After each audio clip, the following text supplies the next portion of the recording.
Hey there, Scorpio. Welcome in to Great Awakener Ether Realm. My name is Kimberly, and I am going to be doing an astrological report for the week of January 27th to February 2nd. Okay? So to start off with, we have the moon in Capricorn, which is your third house of communication, community, short distance travel, commerce, also has to do with siblings and neighbors, anything to early learning, anything to do within your community.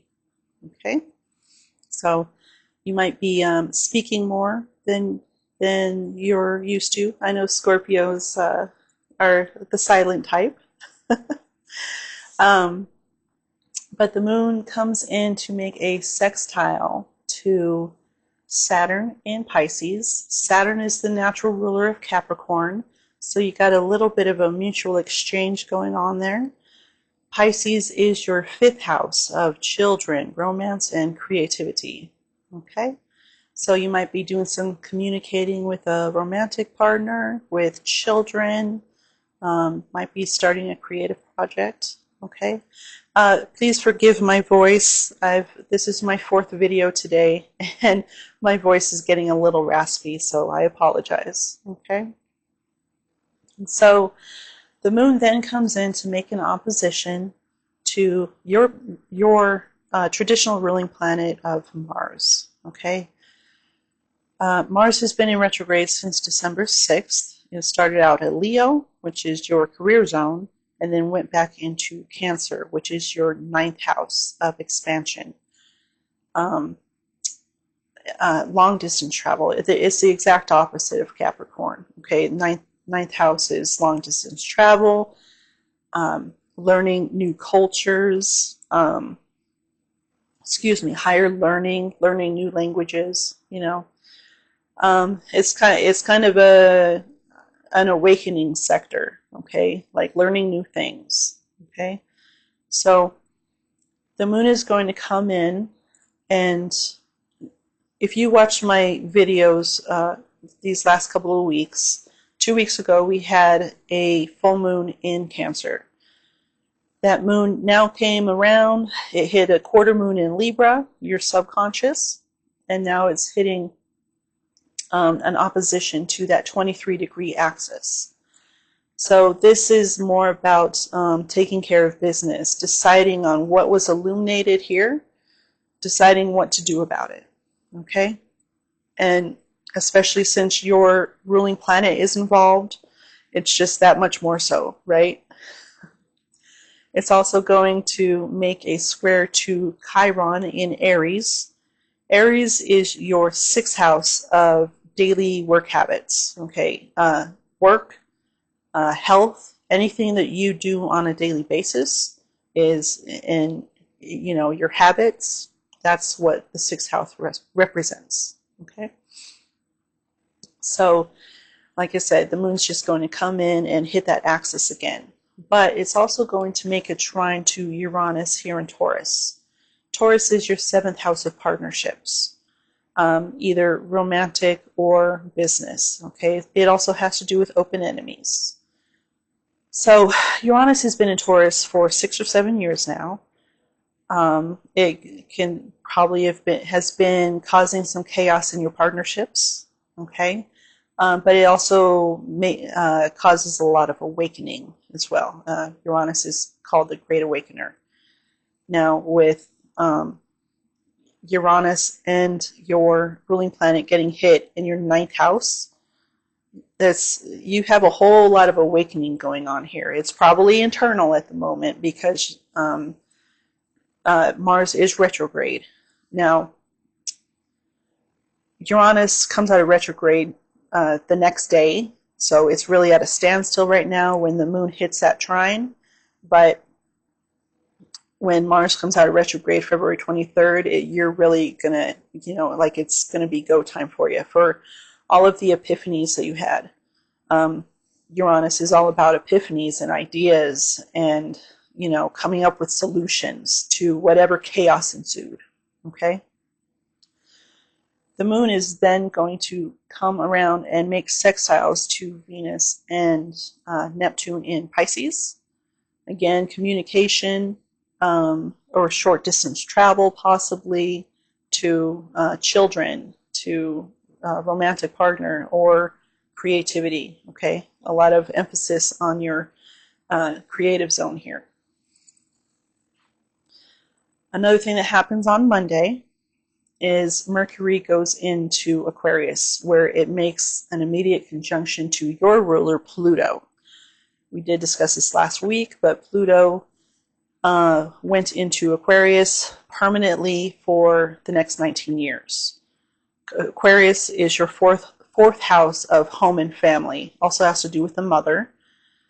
So with the same exact thing is happening from last week. We had the sun come in and light up Pluto, and now we have Mercury coming in and lighting up Pluto, your planet. So you're getting a lot of activity with both of your rulers, Mars and Pluto. Okay? There's going to be a lot of transformation going on with your home and family for the next 19 years. I can't emphasize that enough. Okay? So let's see, then on Tuesday, we also have the moon then enters Aquarius and makes an immediate conjunction to Mercury and Pluto. A lot of emphasis on your home and family. Okay, can't say that enough. There might have been some shakeups at first, and then, some calming down. Okay, Mercury rules Gemini and Virgo. Virgo is your friendship, dreams, hopes, wishes sector, and Gemini is your 8th house of other people's money, taxes and debts, and also, sex, death, transformation, and intimacy. Of course, you are the natural ruler of the 8th house. So your ruler of the 8th house is going to come in and help do some transformation here in Aquarius, in your home and family sector. Okay? The moon also rules Cancer, which is your 9th house of expansion. Okay, so a lot of transforming, a lot of expansion in your family and home sector. Okay, or your mother. You may have something going on with your mom as well. So on Wednesday, we then have a new moon in Aquarius. Again, 4th house. So a lot of expansion. Okay, the sun actually rules Leo, which is your career sector. Okay, we had Mars go retrograde, start in retrograde in your career sector back in December. But the sun is detriment in Aquarius. It means that it can't do its best work. It's really grumpy there. As to where the sun represents the ego and also the moon represents emotions. The Aquarius represents the community, okay? It does represent individualism, but within the community. Like, what can you do to bring success to the community, okay? To better the community.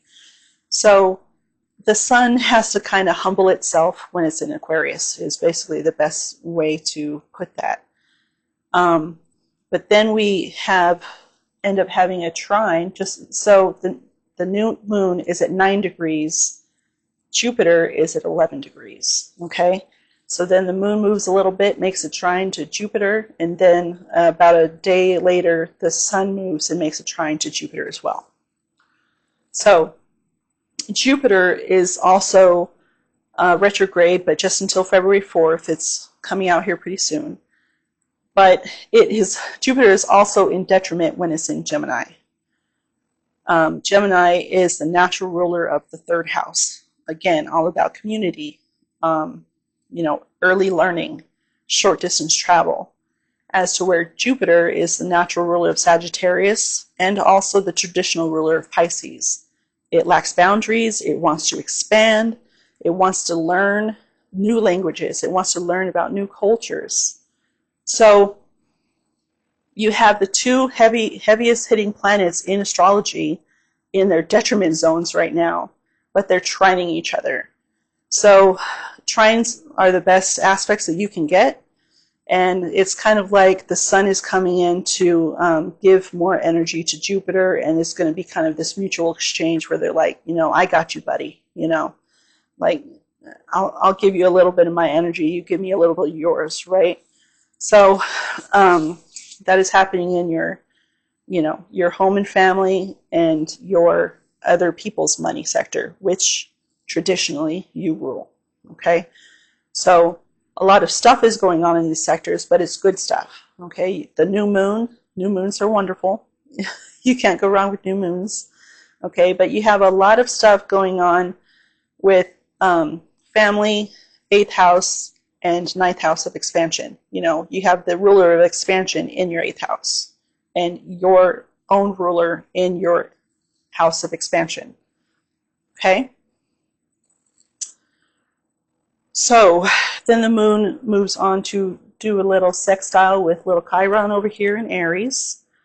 Again, that's your 6th house, daily habits, work, health. It also has to do with competition, like with sports and such. I'm just going to throw that out there as well. So yeah, the sextiles are really, they're soft. They're real nice, So you have these trines going on here, and yeah, not too shabby. That happens on Thursday. And then we have the moon entering Pisces. Okay. Now there's going to be a little bit of a reprieve here. So the moon first goes and squares Uranus. Okay. I almost skipped that part. 23 degrees again. The 23 degree axis. If you have any planets at 23 degrees, those are going to be hit the most. Okay. Basically, when the moon or any other planet hits another planet, it kind of awakens them and kind of draws energy from them. Okay. As to where if there's no aspects, it's kind of a little more of a dormant energy. Okay, an underlying energy. So you have the moon coming in to square Uranus. Again, your 7th house. So you have family and 7th house of partnerships. There might be a little bit of an upheaval within your home, within your partnerships. Okay. Yeah, but it's very fleeting. After this hits, it dissipates, and then you're not going to have any more aspects with the moon after 23 degrees and until it squares Jupiter here at 11 degrees. Okay, so that's 18 degrees of you being able to feel, the moon, if it's void of course, if it's not hitting any aspects, it can just be the moon, and you can just kind of sit in your feelings. And again, the moon represents Cancer, and that is your expansion zone. Okay, so you can be, having these ideas, come along while the moon is by itself. All right, then the moon moves into Pisces and then makes a square to Jupiter. So Pisces, 5th house, a lot of emphasis on your 5th house. Okay, children, romance, creativity, squaring your money sector and your intimacy transformation sector. Okay, so you might be needing to spend some money on some children. You might be having, romance and sex, intimacy. Okay, you might be transforming. You might be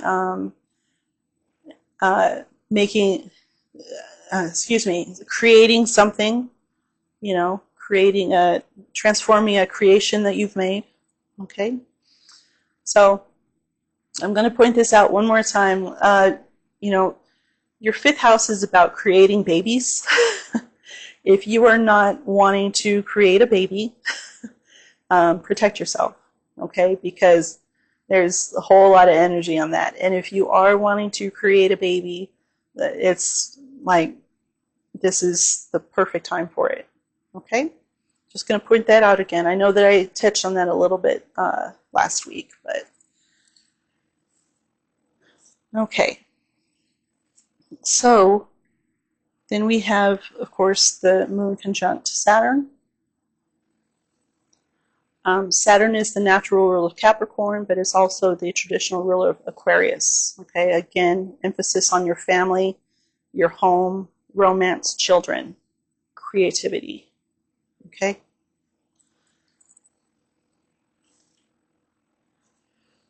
The moon then goes on to trine Mars and sextile Uranus. Pisces, your fifth house and your ninth house and your partnerships. Expanding your horizons with partnerships in children or romantic partner. Okay. Could also be expanding your horizons in business partnerships. Okay. In your home, you might be expanding something in your home. All right. Again, Mars is your ruling planet, so whenever that gets hit, there's more emphasis on it. I sure say emphasis a lot, don't I? Sorry about that. I will try to change up my verbiage a little bit here. So, also happening on Saturday, which I absolutely love, is Venus is going to conjunct Neptune, and then the moon is going to come in and conjunct those two and the North Node. This is a once-in-a-lifetime alignment, okay? So you have Venus in Pisces, which is exalted. It can do its best work in Pisces. You have Neptune, which is the natural ruler of Pisces and is the higher octave of Venus. You also have the moon coming in here, which rules emotions, and the North Node, which is all about your destiny. It's kind of your North Star. That's how you want to look at the North Node, is your future, okay? The moon, again, rules Cancer. It's your expansion zone. And all of this takes place in your fifth house. Children, romance, creativity. Something very beautiful. Again, also, Venus also rules Taurus, which is also your partnership sector. Okay? So something just absolutely wonderful is going on here within your home, family, romance, children, creativity. Okay? And your expansion zone. Okay? And your partnerships. It's just beautiful. I don't know what else word to use. Like, Neptune is very ethereal. So is the moon. As to where Venus has to do more, it has to do with love, but it's about the 3D kind of love, your partnerships, values, your how you spend your money, how you make your money. Okay, as to where Neptune is all about spiritual love, universal love, without boundaries. Okay, so very ethereal. So we've got a lot of good stuff going on Saturday. Okay. So then on Saturday through Sunday, again, depending on where you are in the world, Mercury moves into, or is at about 8 degrees, and then the moon is going to move into Aries, where it's going to sextile Pluto, your planet, Mercury, and the Sun, all in Aquarius, your home zone. So again, your Aries is your 6th house of daily habits, your work and your health. Okay, and it's going to come in and sextile your home and family. Okay, like right after it makes this conjunction too. Like, it is very, it's rare seeing, the moon come in at exactly when Mercury and Pluto are conjuncting, and then it comes in exactly when Venus and Neptune are conjuncting. It's rare. You don't see that often. Okay, so I don't know. This this week, in my opinion, is going to be quite beautiful, you know. Um, one thing I want to add, I've told a couple of other signs. So Uranus turns direct January 30th, and then which is actually my birthday. And then Jupiter turns direct February 4th, and then Mars, your ruler, turns direct February 23rd. So then you're going to have all these planets nice and direct, right? And then Venus comes in and decides to change it up March 1st and decides to go retrograde in Aries, where it's going to come back into Pisces for a bit. But it's like, you know, all of these planets are now lit up and ready to do their thing, and Venus is like, I'm going to take a nap, you know. So I'm just going to give you a little bit of heads up on that one, okay? So I'm going to leave it here until next week, where we will continue. So if you like this video and would like to like it, subscribe, share, come in next week, you know, that'd be wonderful. I also do personals for astrology and tarot, also a lot of healing modalities. I'm having a sale on 1 hour Reiki sessions for $60, distant Reiki. Yes, you can. A lot of people ask me this, so you can do distance Reiki. Okay, I work on my family members all the time. They live in different states. I can work on anyone in the world. Okay. So that being said, if you want to check out my website, you're more than welcome to. But until then, you look like you are going to have a nice week coming in. Okay? So I hope you have a great week, Scorpio. I'll talk to you later. Bye.